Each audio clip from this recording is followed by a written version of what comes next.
India পাকিস্তানের সংঘর্ষ এখন রূপ নিয়েছে যুদ্ধে, তাই তো ক্রিকেটও পড়েছে এখন শঙ্কার মুখে।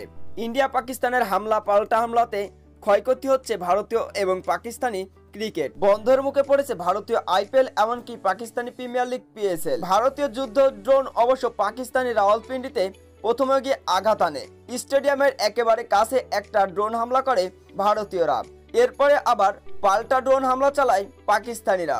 ভারতের ধর্মশালা স্টেডিয়ামে পাঞ্জাব এবং দিল্লির ম্যাচেও অবশ্য ইফেক্ট পড়েছে যুদ্ধের, তাই তো খেলা চলাকালীন অবস্থাতেও বন্ধ রাখতে হলো আইপিএল। খেলা চলাকালীন অবস্থাতে ধর্মশালার স্টেডিয়ামের ওপরে পাকিস্তানি ড্রোন দেখতে পায় ভারতীয়রা।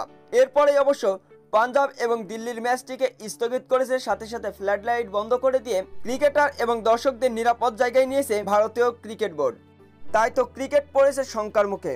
উপমহাদেশের দুই শক্তিধর, দুই পারমাণবিক শক্তিশালী এই দুই দেশ শুরু করেছে ইতিমধ্যে তাদের যুদ্ধ, যেই যুদ্ধে অবশ্য পাকিস্তানিরা এখন পর্যন্ত অর্ধ শতাধিকেরও বেশি মানুষ নিহত হয়েছে।